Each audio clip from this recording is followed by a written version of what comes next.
ruido. Naturalmente que quienes quieran intervenir son bienvenidas, activan el micrófono y bueno, y pueden hacer todas las o preguntas que quieran hacer.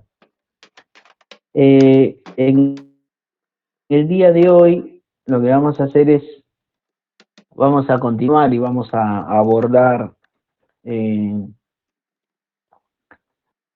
particular un derecho que tienen todas las personas y que está íntimamente relacionado, ¿verdad?, con el quehacer que llevan adelante ustedes, pero que tienen una implicancia anterior a la labor que desempeñan ustedes allí en sus lugares de trabajo.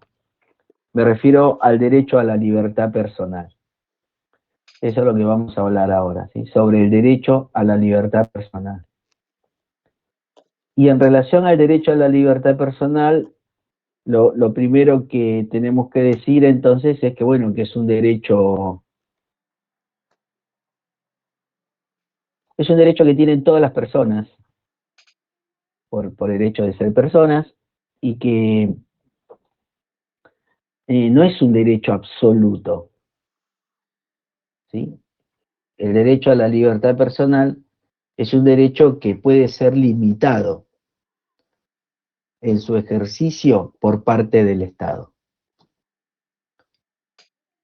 Por supuesto que la regla es que todas las personas tienen derecho, insisto, a la libertad personal, y así como tienen derecho a la libertad personal, las personas también pueden tener limitado el ejercicio de este derecho en determinadas circunstancias o cuando se den determinadas condiciones. Este derecho a la libertad personal, bueno, es un derecho que está reconocido, ¿verdad?, en diversos instrumentos de protección de derechos humanos, en la Declaración Universal de Derechos Humanos, en el Pacto Internacional de Derechos Civiles y Políticos, en la Convención para la Eliminación de toda la forma de discriminación contra la mujer,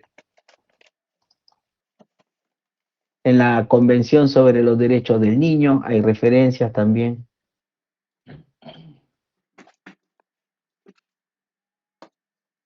En la Convención sobre los Derechos de las Personas con Discapacidad, ahí también uno encuentra referencias sobre este derecho.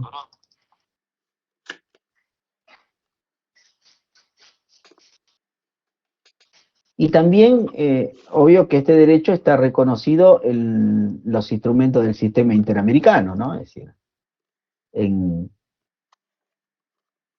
la Declaración Americana de Derechos Civiles del Hombre,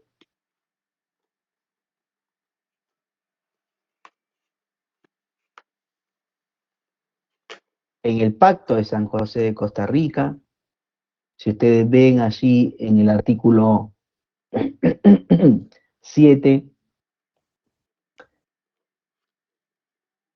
detallado de manera pormenorizada cómo está regulado este derecho, ¿verdad? Sobre todo en lo que respecta a lo que son las garantías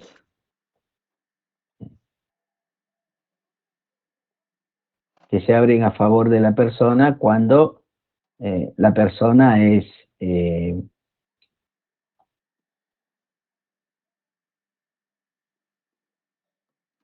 privada de su libertad.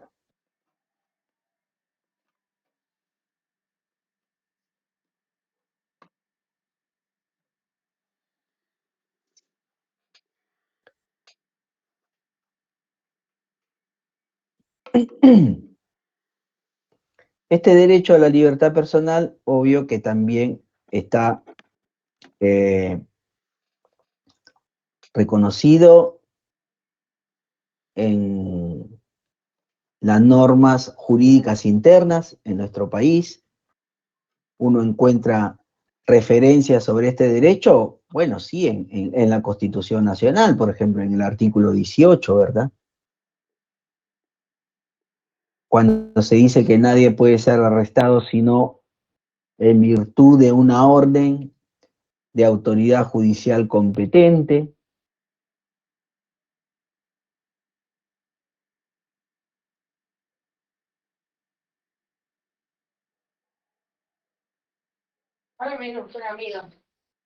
Eh,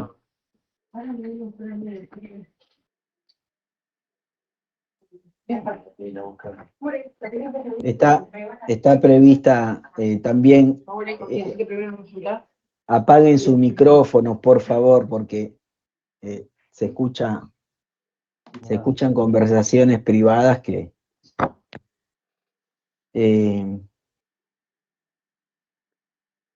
este derecho está reconocido también, por ejemplo, en los códigos procesales penales de las provincias.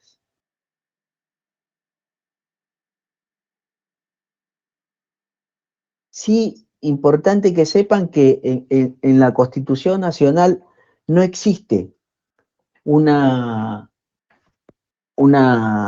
reconocimiento jurídico expreso de este derecho en el sentido que diga que toda persona tiene derecho a la libertad personal. Eso no lo van a encontrar. Pero eso tal vez responda a, digamos, el ideario, a la idea de libertad sobre el cual está estructurada la Constitución Nacional, ¿no? Es una Constitución Nacional que enarbola la bandera de las ideas liberales. Entonces, por esa razón se entiende que seguramente se entendió allá por 1853 que no era necesario reconocer expresamente que todas las personas tienen derecho a la libertad personal. Ahora, el derecho a la libertad personal, entonces, es un derecho, como les dije, reconocido en diversos instrumentos de protección de derechos humanos y, y como tal, entonces, es un derecho también, recién les acabo de decir, es un derecho que tienen todas las personas por el hecho de ser personas y que se le puede definir en el sentido más amplio como la capacidad de hacer y no hacer todo lo que esté lícitamente permitido.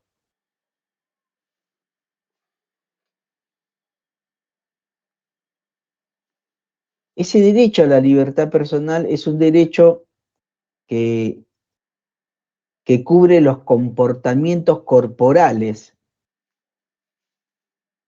que presuponen la presencia física del titular del derecho y que se expresan normalmente en el movimiento físico, ¿no?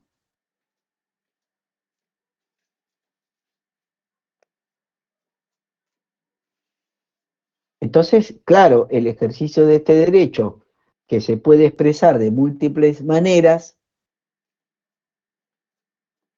eh, y que tiene como contenido esencial la protección de la libertad del individuo contra las interferencias del Estado,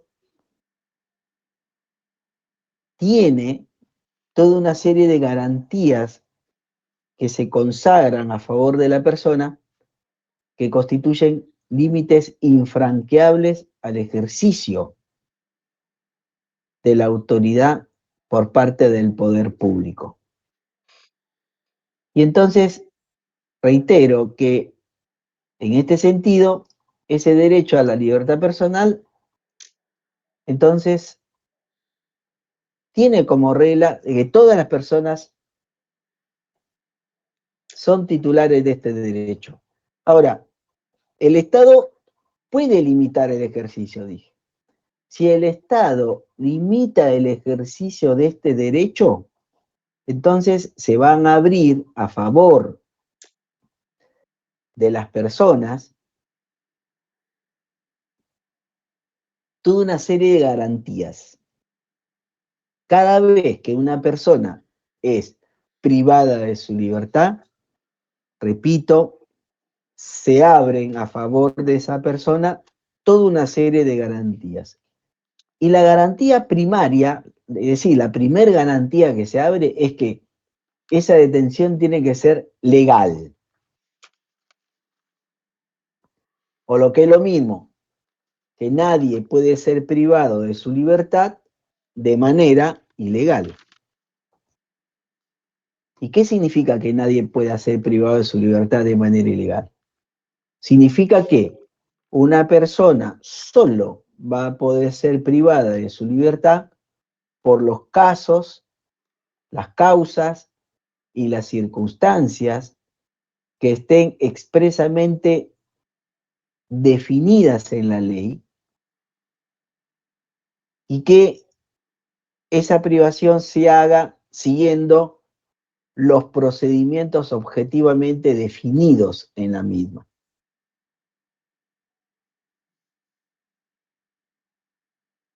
¿Esto qué va a implicar entonces? Va a implicar que para que la detención se la considere como legal,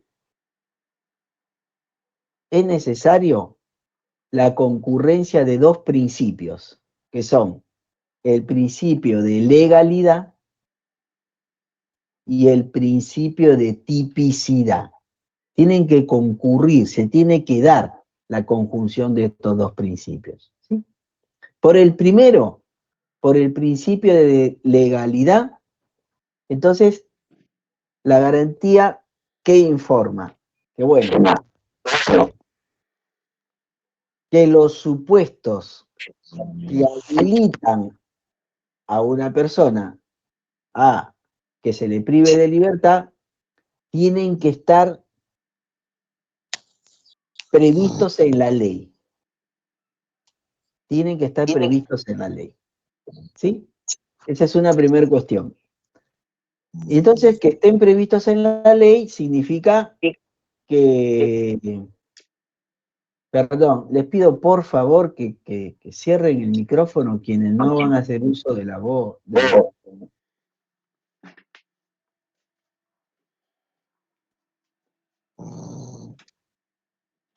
No sé, ¿alguien quiere hablar?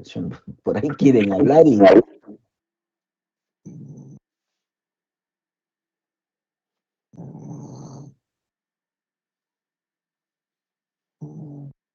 Estoy buscando la forma de serio, de cortar el audio. No se puede así.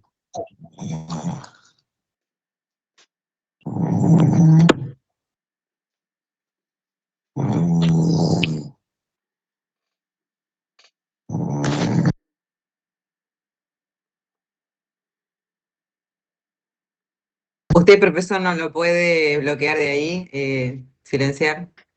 Es que no encuentro la forma, pero la verdad que debieran tener cuidado con eso. No encuentro la forma. Es que no puedo ver a todos y todas, ¿no? O sea, pero bueno. No, ahí aparentemente han cerrado un micrófono. Bueno, está bien. Ya me perdí, no sé en dónde iba. En el Bueno, principio de legalidad. eso es lo que yo le decía, ¿no? Entonces, se tiene que respetar lo que se llama el principio de reserva de la ley. ¿Esto qué significa? Significa que los supuestos habilitantes para privar de la libertad a una persona tienen que estar establecidos en la ley.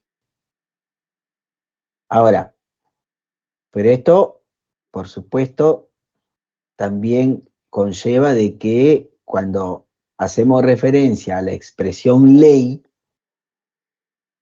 como se trata de esa norma jurídica por la cual se va a limitar ejercicio de derechos, esa norma jurídica tiene que reunir determinadas condiciones, ¿no? Es decir, esa ley, repito, por la que se limita el ejercicio de derechos, tiene que ser una norma jurídica de alcance general. Segunda, tiene que estar ceñida al bien común.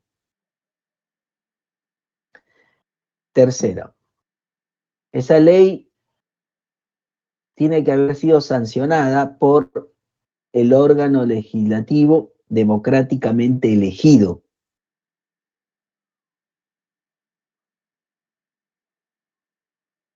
Y en cuarto lugar, que esa sanción se haya hecho o haya tenido lugar siguiendo el procedimiento previsto en la Constitución para la sanción de las leyes. Si se hace entonces esta limitación, si se definen cuáles son los supuestos limitantes del ejercicio del derecho a la libertad personal a través de una ley que reúne estas condiciones, estamos bien. ¿Esto qué significa además? Significa que, bueno, que por ejemplo no se puede limitar el ejercicio del derecho a la libertad personal por un decreto. No se puede hacer tampoco por un decreto ley o una resolución ministerial. ¿Sí? La única manera es a través de una ley que reúne estas condiciones. Ahora, en nuestro país, esos supuestos de limitación del ejercicio del derecho a la libertad personal están contemplados en el Código Procesal Penal de acá de la provincia, ¿no? ¿Y qué dice? ¿Cuáles son esos casos por los cuales se puede privar de la libertad a una persona? El primero, y bueno, cuando hay una orden judicial, es decir, cuando hay una orden escrita de autoridad judicial competente en la materia y que además esté fundada en hechos y en derecho. Fíjese cuántos requisitos, ¿no? O sea, no es que cualquier juez de cualquier fuero puede ordenar, vaya y detenga. No, no, no. Repito, orden judicial emitida por autoridad judicial competente. Es decir, puede ordenar la privación de la libertad, se supone un juez penal, ¿no? Que se haga por escrito, que además esté fundada esa orden en los hechos y en el derecho. Fíjense todos los resguardos, porque si no fuera así, imagínense, cualquier juez tendría la potestad de hacer lo que quiera, ¿no? No me cae bien tal persona, vaya y deténgalo. No, no es así. No. Esta persona, no sé, cualquier cosa, no sé, no hizo tal cosa que yo le pedí, vaya y deténgalo. No, no es así.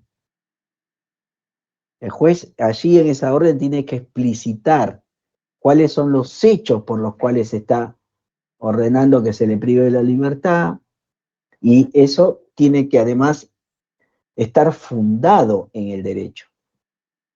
Ahora, ese es un supuesto, ¿no? Orden escrita de autoridad judicial. El segundo supuesto es cuando hay flagrancia. Es decir, cuando a la persona se la sorprende en el mismo momento de la comisión del hecho ilícito. E inclusive en el Código Procesal Penal está definido lo que es la flagrancia, que dice más o menos esto que acabo de decir. Otro supuesto, se puede privar de la libertad también cuando hay indicios vehementes de que la persona a quien se va a detener ha incurrido en la comisión de un delito. Hay indicios claros, ¿no? De que efectivamente, bueno, esa persona, qué sé yo. Imagínense el caso de que ustedes están en su casa, ¿verdad? Y, y de pronto escuchan ruidos, gritos en la casa vecina de al lado, y entonces está digamos, el barullo que hay, los niveles de violencia verbal y todo, que ustedes llaman a la policía, miren. En esos momentos que está llegando la policía, sale el vecino con la remera manchada de sangre. Y bueno, hay un indicio obviamente al menos de que ha cometido un delito, ¿verdad? Entonces, ahí en esos casos se lo puede detener, se lo puede detener. Otro supuesto es cuando hay fuga, ¿no? Eso a veces pasa, ¿no? Es decir, se traslada, por ejemplo, a una persona a la comisaría y en un descuido se da la fuga. Bueno, ahí la policía puede y lo puede detener, cuando hay una fuga. En todos esos supuestos están previstos entonces en la legislación procesal. ¿Bien? Pero además de la observancia del principio de legalidad o de reserva de la ley, yo les señalé que también se tiene que cumplir con el principio de tipicidad. ¿Y esto qué significa? El principio de tipicidad lo que requiere, lo que exige, lo que demanda es que ese hecho por el cual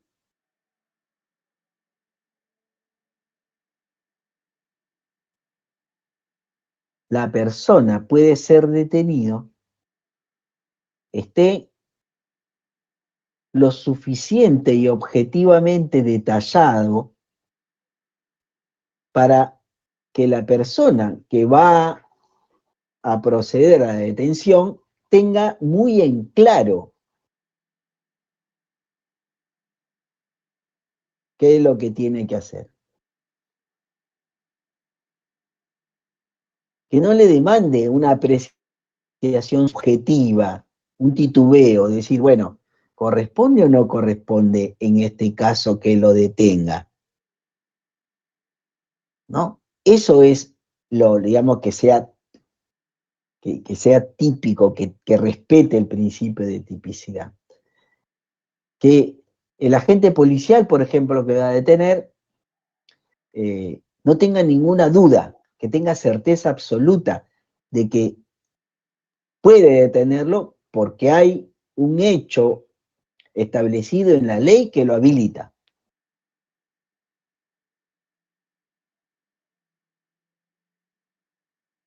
Si se dan estos dos presupuestos o si concurren estos principios en lo mismo, entonces se puede decir que la detención es legal, ¿no? Que se ha cumplido con esa primera garantía que tiene una persona, que es que nadie puede ser privado de su libertad de manera ilegal. ¿Hasta ahí vamos bien? Es una primera garantía automática, primaria, que se abre a favor de la persona. Ahora, en relación a esta garantía, hay una práctica muy extendida por parte de la policía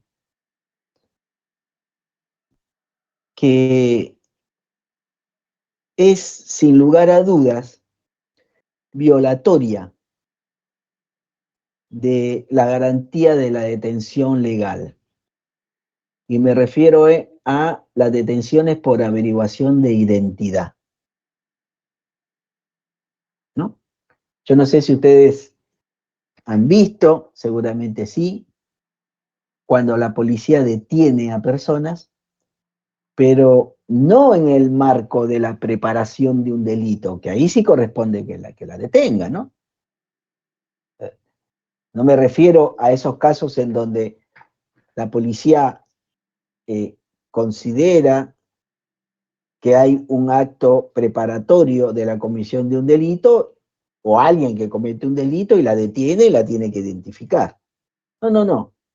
Me refiero a esos casos en donde dos pibes, generalmente jóvenes, están caminando por la calle y de pronto la policía los detiene y le dice que les muestre su documento de identidad. Los supuestos en los que suceden este procedimiento son de los más variados, ¿no? Uno va, por ejemplo, un día viernes, sábado al centro y por calle 8 uno ve que detiene, va por la 44 y ve que detiene, está por las inmediaciones de la cancha y detienen, salí de un recital de rock que detienen, vas a hacer un mandado y por ahí te detienen. ¿Y te detienen para qué? Para averiguar tu identidad. Ahora, esas detenciones por averiguación de identidad, que insisto, constituyen una práctica muy, pero muy extendida en la policía, encuentran su soporte jurídico, su base legal, en una ley de la provincia de Buenos Aires, pero esto sucede en las policías de todas las provincias, ¿eh? Todas tienen así su soporte legal, ¿no? Pero acá en la provincia de Buenos Aires, las detenciones por averiguación de identidad, repito, encuentran su soporte jurídico en una ley que, que es la ley 13.482, que es una ley que se sancionó acá en la provincia de Buenos Aires en el año 2006. Esa ley 13.482 es una ley que tiene por título Ley de Reorganización de las Policías de la Provincia de Buenos Aires. Ya, la mayoría de ustedes tiene, me imagino, 30, 40, 50. Yo no sé si se acordarán que en el año 2004, 2005, o inclusive antes, cuando era ministro de Seguridad acá en la provincia de Buenos Aires, León Aslanian, se le ocurrió segmentar, ¿verdad?, a la policía de la provincia en policía 1, 2, ¿se acuerdan?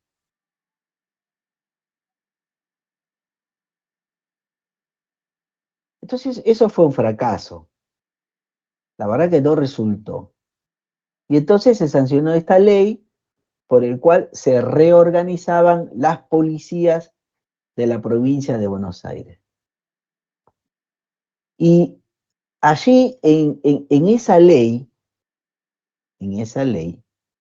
eh, eh, se establece en el artículo 15, inciso C,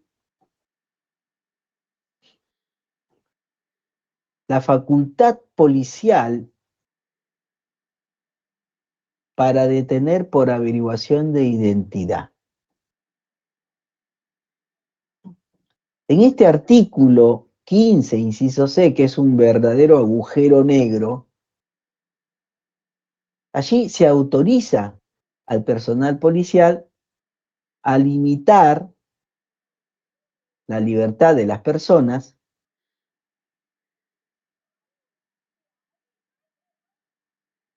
entre otras razones, cuando sea necesario conocer su identidad, dice, en circunstancias que razonablemente lo justifiquen. Y cuando la persona, Profesor, sí, disculpe, una pregunta. Usted cuando dice detener se refiere a te paran en la calle, te piden DNI y nada más, hasta ahí. bien. A ver, Teresa, te voy a decir algo, le voy a decir algo. Los órganos internacionales de protección de derechos humanos han señalado lo siguiente. ¿no? Le han dicho a los estados, mire, no importa si en el ordenamiento interno usted dice algo como dijiste vos, ¿no? Miren, se trata solamente de una detención civil. Se trata simplemente de una demora. Se trata de, espere un ratito, se trata de una detención administrativa. Miren, no lo estamos privando de la libertad, solamente se trata de una demora. O se trata de un traslado voluntario a la comisaría. No, no importa. No importa. Porque la detención es una cuestión de hecho. Desde el mismo momento que la policía te para y te dice, muéstreme su DNI, la persona no tiene la posibilidad de continuar su andar y decirle no. Desde ese momento, la persona, cualquiera de esos supuestos, es una privación de la libertad. Y como es una privación de la libertad, ¿qué se abre a favor de esa persona? La primer garantía.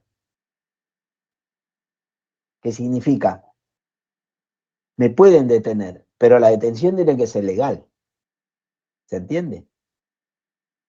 Ahora,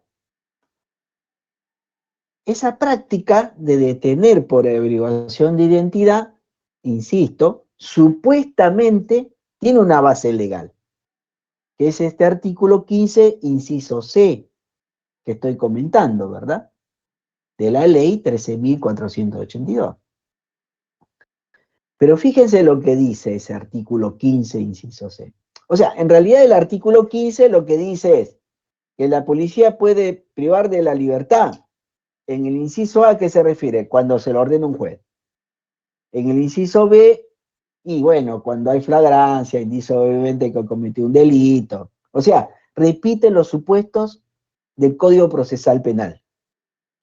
Pero a esos supuestos agrega uno que está previsto en el inciso C, que es esto, que la policía puede privar de la libertad a una persona cuando sea necesario conocer su identidad en circunstancias que razonablemente lo justifiquen y que ésta se niega a identificarse o no tiene la documentación que lo acredite.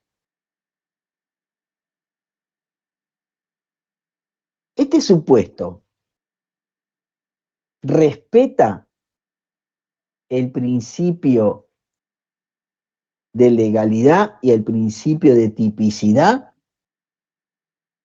Vamos a ver, vamos por lo primero, por el principio de legalidad. ¿El supuesto está regulado en una ley? Sí, es una ley. Ahora, pero esa ley ¿es una norma jurídica de alcance general? ¿Qué piensan ustedes? ¿Sí o no?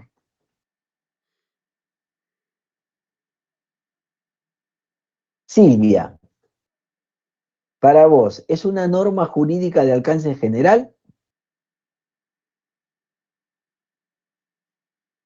No, ¿Por qué? porque es como que es muy de acá, o sea, de una zona, de una provincia. Bueno, la respuesta sería no, ¿por qué? Y porque no es de alcance general, es solo para la policía de la provincia de Buenos Aires, en donde el que no es policía, bueno, no tiene ninguna implicancia, es solo para la institución policial. ¿Sí?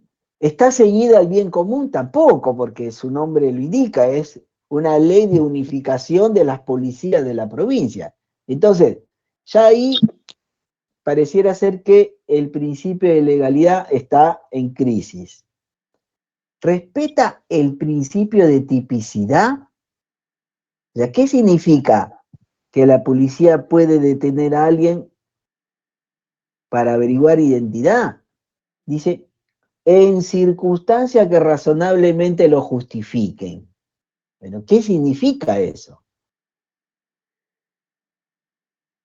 ¿Qué quiere decir en circunstancias que razonablemente lo justifiquen? Es muy vago, ¿verdad? Es muy subjetivo. Lo deja y mucho a la apreciación del efectivo policial que va a proceder a la detención. Y lo peor de todo es que los criterios que utiliza la policía para detener por averiguación de identidad son más vagos aún. Están teñidos de muchísima subjetividad. ¿Por qué? Porque, por ejemplo, se dice que se detiene por olfato policial. Se detiene por actitud sospechosa. Se detiene a la persona por estado de nerviosismo que puso cuando la policía se estaba acercando. Se detuvo a la persona porque está ahí merodeando. Se detuvo a la persona porque la forma en cómo está vestida no se condice con cómo se visten las personas que viven por allí, por ese lugar. Entonces son criterios altamente subjetivos, altamente que no respetan claramente el principio de tipicidad, pero que se utilizan. Pero insisto, con un agravante de que ni siquiera reglamentariamente, Queda casi a criterio de la policía en ese momento. absolutamente. Porque yo ahora, por ejemplo, mi sobrino antes de anoche, acá en Olavarría, a la 1 de la mañana, bajaron del micro que venían de trabajar, de Merlo, también están en el servicio y obviamente no están con la ropa cuando salen. Así que bajaron del micro, hicieron 4 cuadras de la terminal, me dice, y veníamos con el bolso, él y mi otro sobrino caminando, solos a esa hora, y bueno, nos paró la policía para pedirnos la documentación. Íbamos caminando y por una calle normal, o sea, habíamos bajado del colectivo, pero bueno, obviamente nada, no estaban haciendo nada, pero uno sabe que no estaban haciendo nada, pero bueno, nada más para eso, para pedirle el documento. Entonces, fíjense, ¿no? Es decir, ¿qué sentido tiene? Es decir, son personas que iban a trabajar o volvían de trabajar. Volvían de trabajar. Volvían de trabajar, entonces, pero así los ejemplos se multiplican, ¿verdad? Es, insisto, una práctica muy extendida, que inclusive esa práctica de detener por averiguación de identidad tiene antecedentes, digamos, como facultad policial que viene de larga data, ¿no? ¿Qué sé yo?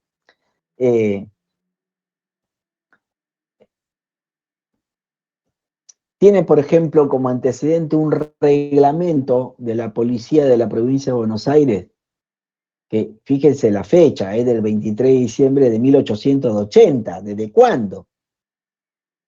Que facultaba a la policía para detener sin autorización judicial a vagos, ebrios y sospechosos, decía. Y se los podía detener por un máximo de hasta 8 días. Estamos hablando de una legislación vieja, ¿no? 100 años después, en 1980, por el decreto ley orgánico de la policía de la provincia de Buenos Aires, en plena época de la dictadura, ¿no? Se habilitó, por ejemplo, a a detener, se habilitó a la policía, quiero decir, ¿verdad? A detener a toda persona para conocer sus antecedentes y medio de vida o su identidad. Y esa detención se podía hacer hasta por un máximo de 24 horas. Fíjense. Y entonces, claro, muy extendida la figura de la detención por averiguación de antecedentes, que insisto, tiene digamos, su origen en una disposición de la dictadura. Pero yo me acuerdo, sin embargo, que en 1990, toda la década del 90, ¿no? Que yo tenía entre 20 y 30 años, que iba a bailar, que salía los sábados, a cada rato nos detenían por averiguación de antecedentes, la famosa doble A. Aquí no la han detenido. Los que tendrán 50 como yo, y son varones, porque detenían solamente a varones, con traslado a la comisaría. ¿Y qué era lo que uno estaba haciendo? Nada, arriba de un micro, que se iba a bailar. No iba a cometer ni un delito, nada, uno iba a bailar, pero bueno, era así. Entonces, esa detención por averiguación de antecedentes, esa famosa doble A, era un procedimiento que fue muy cuestionado y que se le prohibió a nuestro país, se le prohibió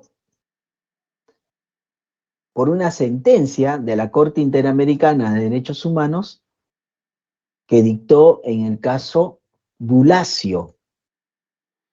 Yo no sé si ustedes se acuerdan, pero Walter David Bulacio era un niño que tenía 17 años, estaba próximo a cumplir 18, pero jurídicamente el niño es toda persona menos de 18.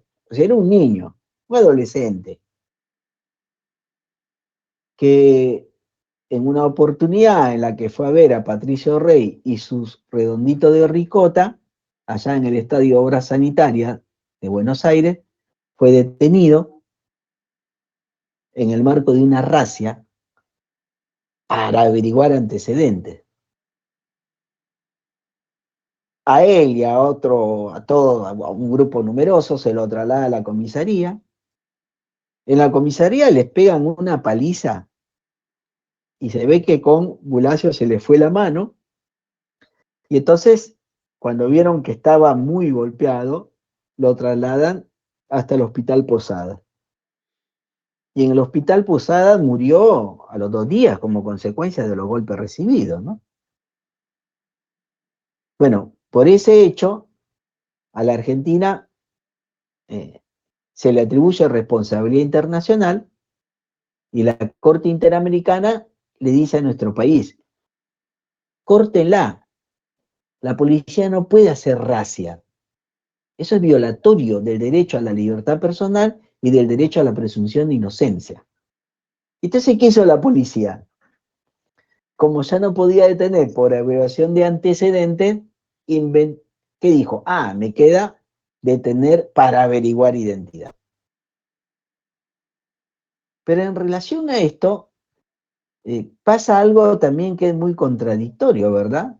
O sea, la policía detiene para averiguar identidad. Entonces, uno dice, está bien, la policía vaya a saber por qué razón quiere averiguar identidad. En el fondo, la policía lo que quiere es averiguar si tenés antecedentes, porque no se queda solamente en eso de dame tu identidad, no, sino que cuando vos le das tu identidad, lo están controlando por la radio, ¿no? Para ver si tenés algún pedido de captura o algo. Entonces, la policía sigue haciendo esa práctica de detener por averiguación de antecedentes. Pero bueno, te detiene por averiguación de identidad. Quiere conocer tu identidad. Está empeñada en conocer tu identidad. Pero ahí la policía se encuentra con una suerte de callejón sin salida. ¿Por qué? Porque en nuestra legislación civil, ¿no?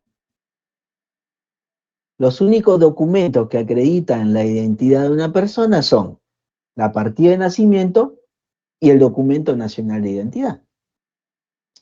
Pero bueno, nadie anda con la partida de nacimiento. ¿Qué sé yo? Si yo de los 30 y pico que somos acá les digo, ¿alguien tiene, aunque sea en su casa, una partida de nacimiento? Me dice que no. Y bueno, está bien. No es habitual. ¿Tienen DNI? Y sí, todos tenemos DNI, obviamente. Entonces, el DNI es lo que acredita la identidad. Pero así como el DNI acredita la identidad, también en nuestro país no existe ninguna disposición normativa, ninguna norma jurídica de ningún tipo, ley, reglamento, directiva, decreto, lo que sea, que obliga a las personas a andar por la vida con su DNI. Yo no tengo la obligación, si me voy al centro, de ir con mi DNI. ¿Se entiende? Si quiero salir el martes a las 3 de la mañana a tomar una latita de cerveza al parque, no tengo la obligación de llevar mi DNI. Si quiero salir a caminar acá por la avenida 44 para que me dé el aire, porque qué sé yo, hace calor. No tengo la obligación de sacar el DNI. Entonces la policía, ante este problema, ¿qué ha hecho? En el año 2012, al entonces ministro de Seguridad, de acá el ministro de Justicia y de Seguridad de la provincia de Buenos Aires, Ricardo Casal, por una resolución ministerial, aprobó un protocolo de actuación de la policía para su intervención en casos de averiguación de identidad, ¿no? Es decir, un protocolo es nada, una suerte de normativa detallada de cómo la policía tiene que actuar cada vez que hace este procedimiento. Desde ya le digo que la policía no conoce este protocolo. No lo conoce. Porque además es muy gracioso. Esta resolución se adoptó y no se publicó en el boletín oficial. Entonces es desconocido esto. Pero ¿qué dice? Lo más gracioso que qué es lo que dice esta resolución que aprueba este protocolo. En el protocolo dice que la policía, ¿verdad?, va a poder identificar a las personas, bueno, mediante la exhibición del DNI. Y sí, está la DNI, exhibición de cédula de identidad. Ya no hay cédula de identidad, no, los que tenemos más edad teníamos la cédula federal, ¿se acuerdan? La exhibición del pasaporte. Bueno, no sé si alguno de ustedes alguna vez anduvo por la vida con el pasaporte. Otra, la exhibición del certificado de documento en trámite. ¿No? Ese papelito que no tiene ni una foto, nada. El carnet de conducir. El carnet de la obra social. Fíjense lo absurdo. Ustedes trabajan para la provincia de Buenos Aires, tienen IOMA. Ahora el carnet digital, pero ¿se acuerdan el carnet tarjeta físico? Que encima tenía grabado con esa letra que ni se leían, digamos, los datos del afiliado. Bueno, entonces eso supuestamente también acreditaba identidad. Y termina rematando el protocolo diciendo que se puede acreditar identidad también con cualquier otro documento. Y en ese cualquier otro documento, fíjense, en ese cualquier otro documento se ha aceptado, por ejemplo, acreditar identidad mediante la exhibición de, qué sé yo, el carné del club de fútbol del que uno es hincha. El carné de la cancha, para que se entienda. La pregunta de la policía, ¿puede acreditar la identidad de una persona? ¿O qué es lo que hace con esta práctica, con este procedimiento? En definitiva, y para cerrar, este procedimiento de detención por averiguación de identidad es un procedimiento que es claramente de disciplinamiento social punitivo, ¿no? No hay prevención del delito.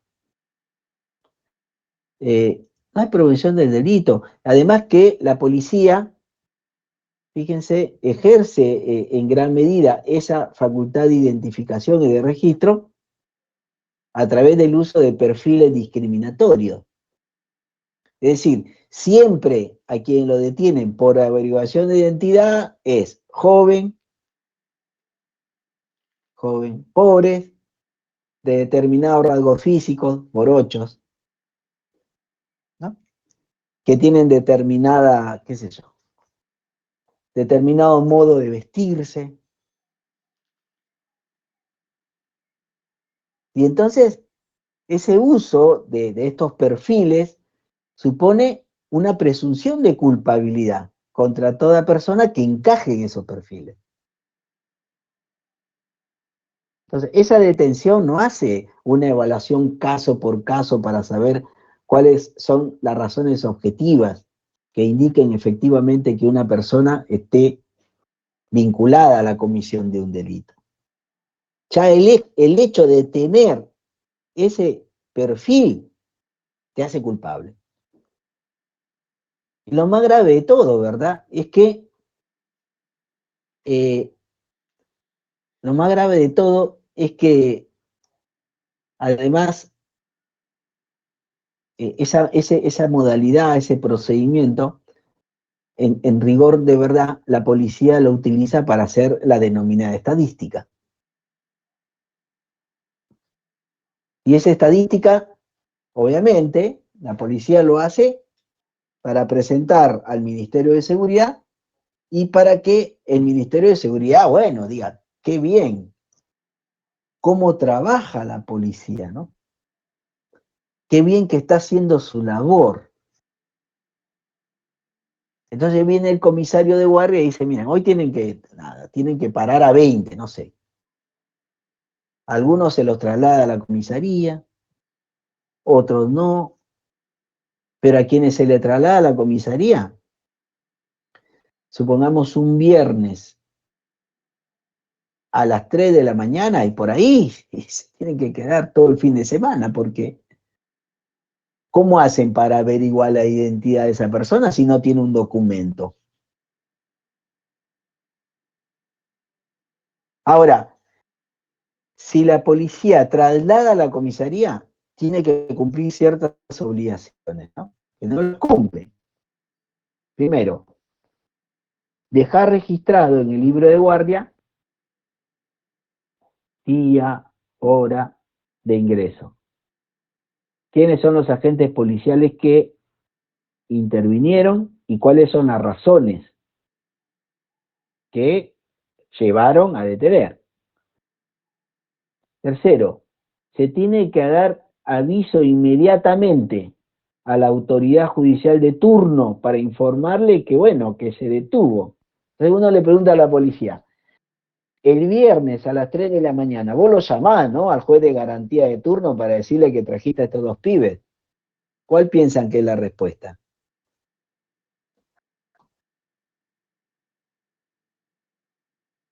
¿Qué piensan? ¿Levantan, lo llaman a ese funcionario que además está de turno, ¿eh? O sea, no debiera ser una molestia, ¿no? ¿Ustedes qué piensan? Deberían, pero creo que no lo hacen. No. No, la policía te dice ni loco. Doctor, me dice, ¿usted piensa que yo voy a llamar al juez para decirle que ingresaron estos pibes en el marco de una detención por evasión de identidad? Me matan si hago eso. Me trasladan. Me dan una patada que no la cuento más. Entonces, lamentablemente pasa eso, ¿verdad? Lamentablemente pasa eso, no hay un control judicial de la detención. ¿Es efectiva? Y tampoco, porque, fíjense, aún estadísticamente de cada 1000 detenciones por averiguación de identidad, a veces en una oportunidad, en una sola ocasión, se han encontrado alguien antecedentes. Pero y entonces uno dice, pero pará, entonces, si encontraste antecedentes, ¿qué es lo que estabas buscando vos? Estabas buscando antecedentes. Pero eso está prohibido. No se puede detener para averiguar antecedentes. La AA ya no va más. La AA era una práctica de la dictadura. Pero sin embargo, lamentablemente, esto es algo que se da, ¿no? Y que es claramente violatoria de la garantía de que nadie puede ser privado de su libertad de manera ilegal. Ahora, una segunda garantía que se abre a favor de las personas detenidas es de que la detención no tiene que ser arbitraria. ¿Y qué significa que la detención no tiene que ser arbitraria? Que la detención no sea arbitraria significa que aun cuando la detención sea legal, aun cuando esa detención sea legal, esa detención no tiene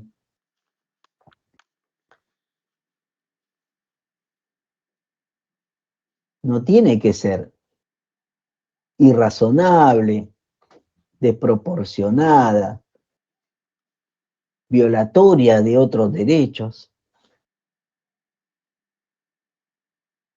Supongamos que una persona fue detenida legalmente, que la detención no fue arbitraria. Se abre una tercera garantía, y es que a esa persona, ¿verdad?, se la tiene que, quien lo detiene, ¿verdad?, le tiene que informar de manera clara y detallada cuáles son los derechos que le asisten y cuáles son los motivos de la detención. Esto es importante y eso se tiene que hacer sin demora, es decir, inmediatamente, ¿no? O sea, la persona que está siendo detenida tiene que saber,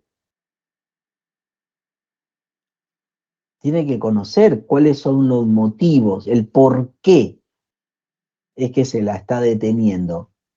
Esto es importante. Porque de esa manera, bueno, se va a poder defender, porque si no, ¿cómo hace para defenderse, verdad? Una vez que a la persona se le informa cuáles son los motivos de la detención, seguramente se la traslada a la comisaría y de allí inmediatamente se abre una cuarta garantía a favor de la persona detenida, y es que esa persona tiene que ser puesta a disposición sin demora, también sin demora. Se la tiene que poner a disposición de autoridad judicial competente.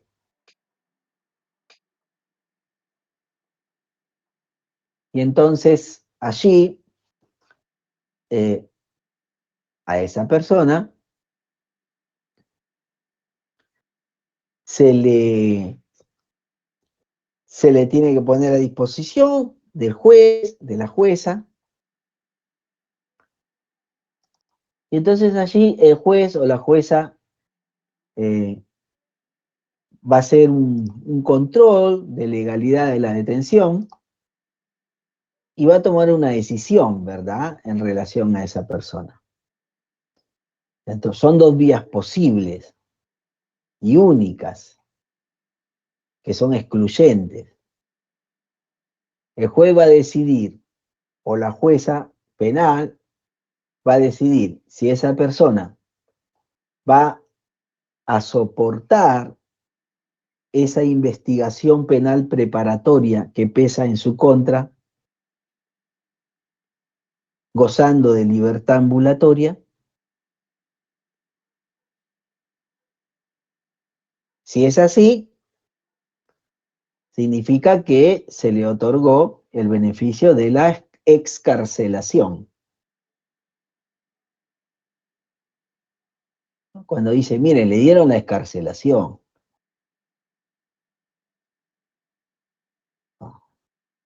Hay muchos abogados, colegas, ¿verdad?, que se dedican a eso, a lograr excarcelaciones. Son los famosos sacapresos. O si es que existen suficientes motivos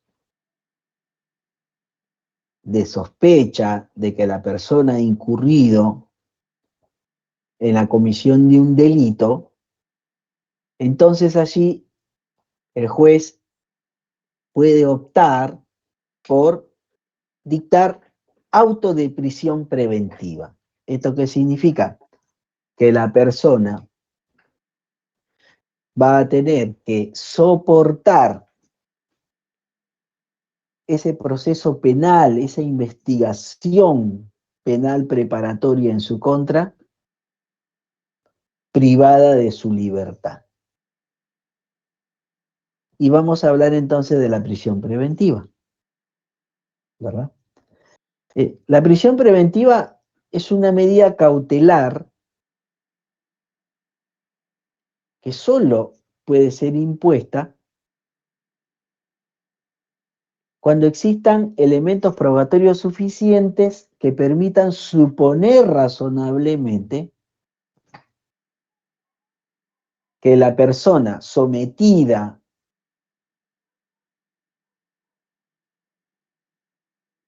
a un proceso ha participado en el hecho ilícito que se le atribuye. Y que bueno, se le priva de su libertad y para asegurar los fines del proceso.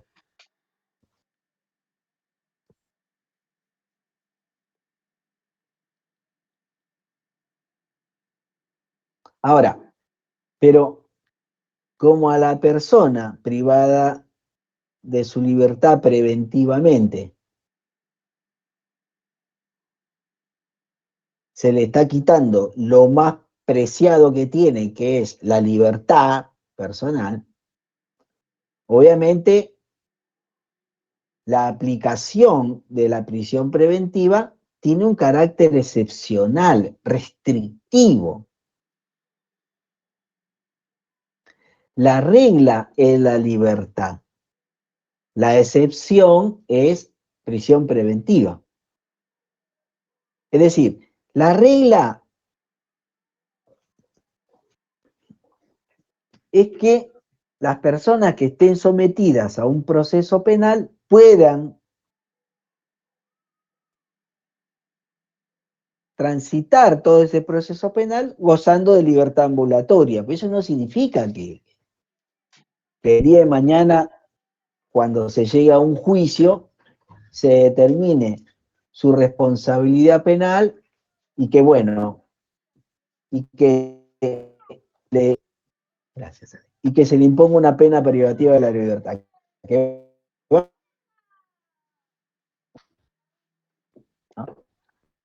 Porque fíjense que con la prisión preventiva, el Estado lo que está haciendo es privando de su libertad a una persona para determinar en un momento posterior si le corresponde o no que se le prive de libertad. Por esa razón, bueno,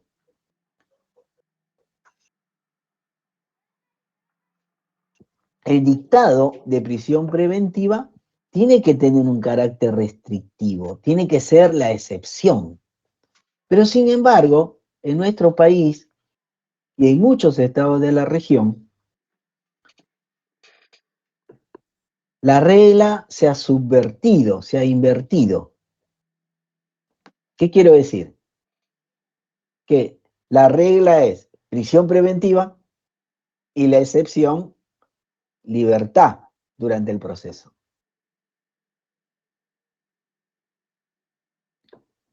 Por esa razón, la prisión preventiva está informada por el principio de excepcionalidad. ¿Y por qué? Y claro, porque, repito, la prisión preventiva es la más severa que se puede aplicar a una persona acusada de un delito. Por esa razón, su aplicación tiene que tener carácter excepcional. Y además hay que tener en cuenta que es una medida cautelar y no una medida punitiva. No es una pena. Y no es una pena porque la persona tiene todavía a su favor el estado jurídico procesal de inocencia. Todavía no hubo un juicio en donde la justicia determinó, ¿no?, mediante prueba de que esa persona sí efectivamente es responsable del hecho.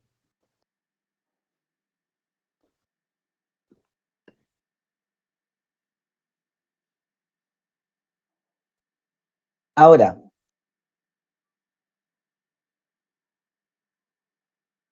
las únicas causas legitimantes para que la justicia aplique prisión preventiva, es decir, los únicos fundamentos legítimos por los cuales se puede disponer la prisión preventiva de una persona durante un proceso penal son dos. No sé si ustedes lo sabían. Uno es que se va a imponer prisión preventiva para asegurar que la persona procesada no va a obstaculizar, no va a impedir el normal desarrollo del proceso.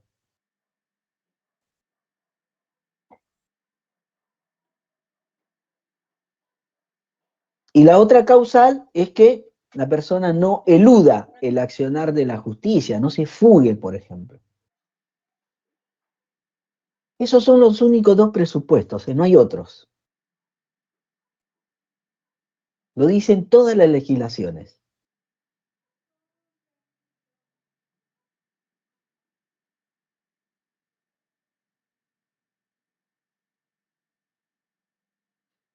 De tal manera que, bueno,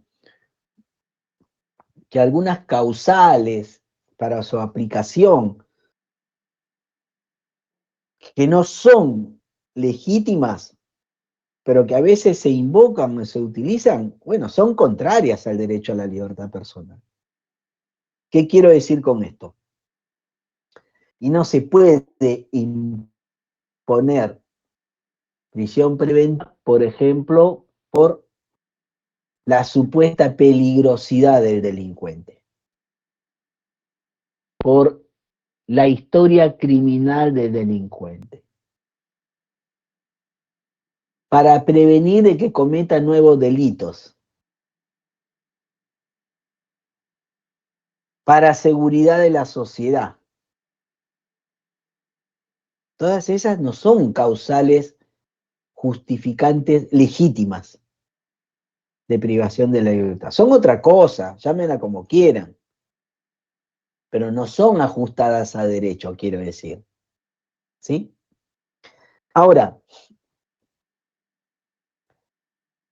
que la prisión preventiva sea una medida cautelar implica entonces, como toda medida cautelar, que tiene un carácter provisional.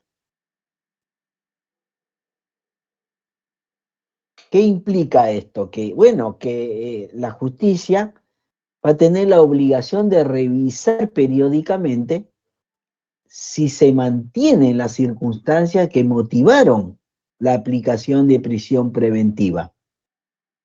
Es decir, si sigue habiendo peligro de fuga o si el accionar puede entorpecer la marcha del proceso.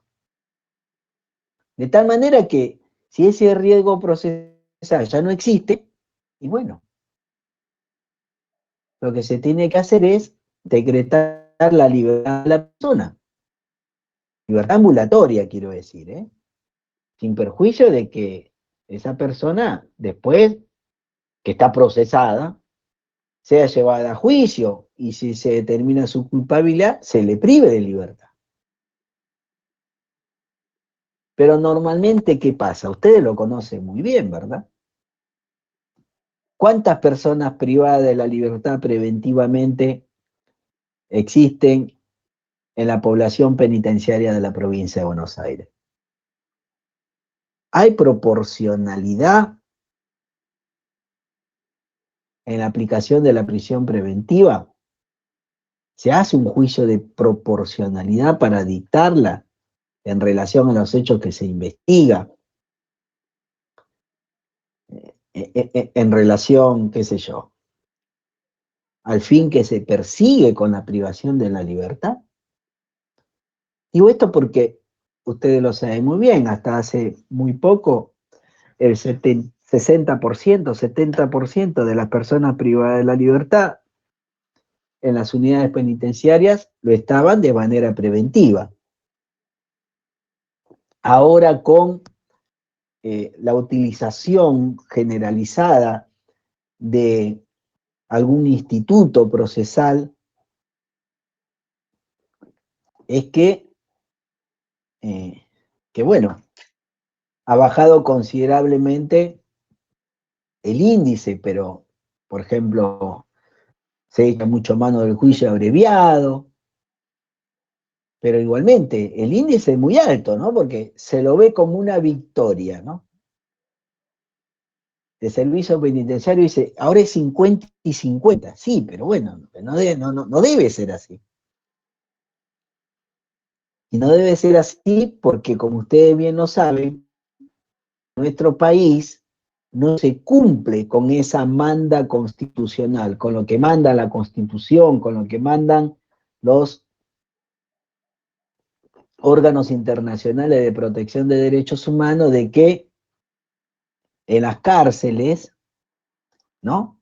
Se tiene que separar físicamente a las personas condenadas y a las personas procesadas.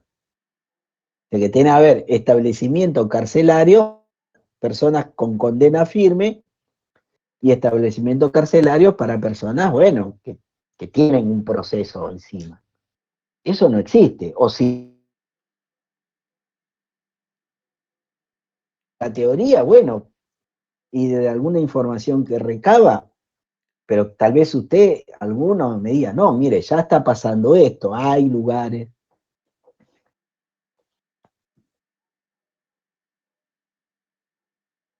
¿Existe? O sigue habiendo ahí una mezcla.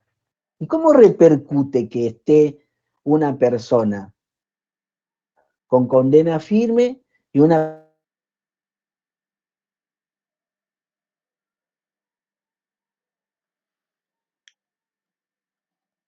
¿Qué comentario pueden hacer al respecto?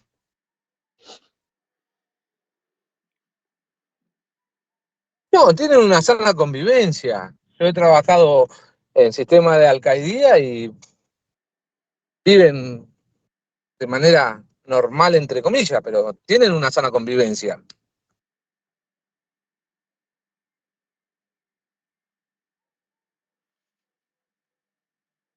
¿Todos piensan que es así? ¿Todos están de acuerdo?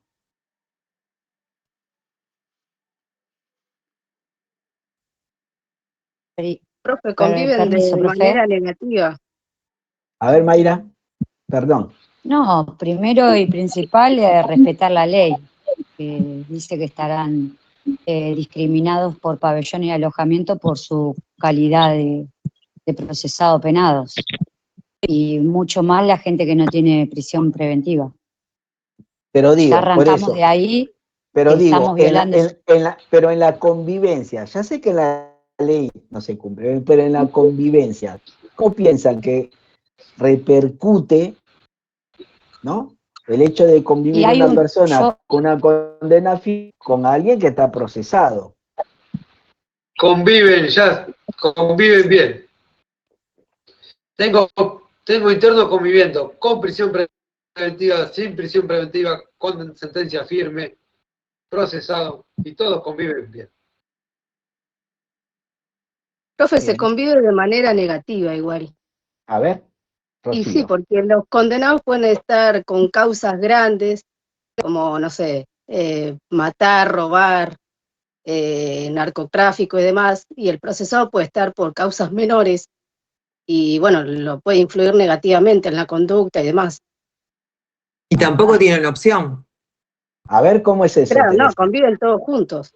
Pero muy interesante lo que dice Rocío, ¿no? Es decir, convive desde alguien, qué sé yo, que mató a 3 personas y alguien que robó una gallina y que está procesado. Teresa. Es lamentable, pero así. Sí, o personas que después terminan siendo inocentes también. Claro, Que no, claro, porque tienen más pero de 4 o 5 años privados de la libertad y también pueden ser inocentes. muy bien. Teresa, querías decir algo. No, que no hay para procesados o penados sentencia firme y entonces esa persona no tiene opción tampoco. O sea, va y tiene que convivir como pueda. Y lo mejor es tratar de convivir sanamente y se tendrá que adaptar lamentablemente o siempre tiene las de perder, me parece. Sí, porque además lo que hay que tener en cuenta es que el plazo de la prisión preventiva, si bien en nuestro país existe una ley que dice que la prisión preventiva no se puede extender por más de 2 años, prorrogable por 1 año más, muchas veces en la práctica esto no se cumple, ¿verdad? Inclusive hay casos en donde una persona ha estado privada de su libertad de manera preventiva por más de 13 años. 13 años. Y fíjense, hay un caso que llegó a la Corte Interamericana de Derechos Humanos en relación a la Argentina, en donde la víctima era un policía de la provincia de Buenos Aires. Les cuento el caso rápido. Se trata de Juan Carlos Bayarri. Juan Carlos Bayarri era un policía de la bonaerense que un día domingo sale con su papá a caminar por ahí por su casa y que de pronto es privado de su libertad de manera ilegal y arbitraria por agentes de la Policía Federal Argentina que no tenían ni uniforme, ni iban en un patrullero, ni tenían orden judicial para detenerlo, ni había flagrancia, ni nada. Lo detienen. Además, actuaban en extraña jurisdicción. Lo detienen. Se lo llevan a Capital, a un centro clandestino. Allí lo torturan durante 2 días y le arrancan a este policía una confesión autoincriminatoria como que pertenecía a la denominada banda de los comisarios, que es, o que fue, ¿no? Una asociación delictiva que a ese entonces había participado en el secuestro de Mauricio Macri. En ese momento era el hijo de Franco Macri, ¿no? El hombre más rico del país. No sé si a ese entonces creo que ni era presidente de Boca Macri. Fíjense. Entonces, con esos signos evidentes de haber sido torturado,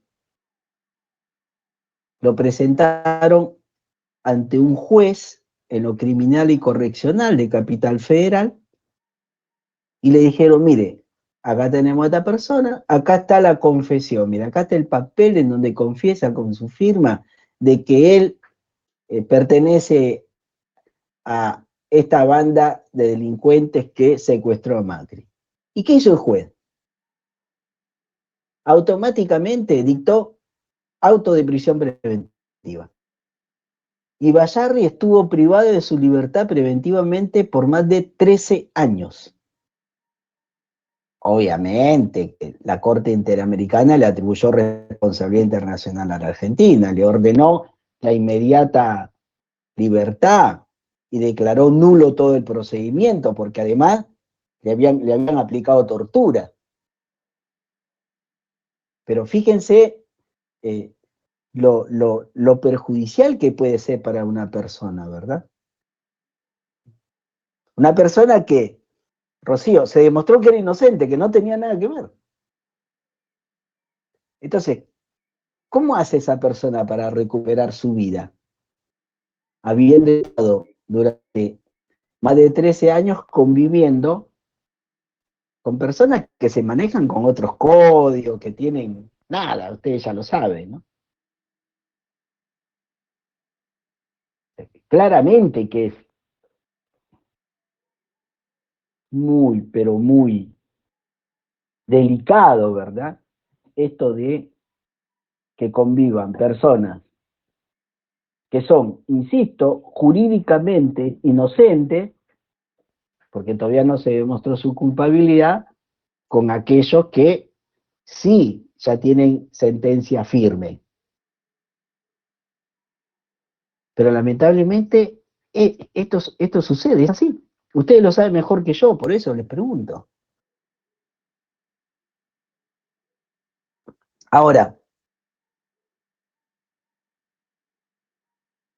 esa persona a la cual se le impone prisión preventiva tiene una garantía, y es que el Estado tiene la obligación, ¿sí?, de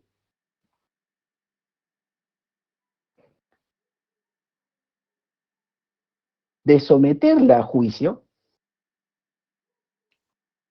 inmediatamente o disponer su libertad durante el proceso.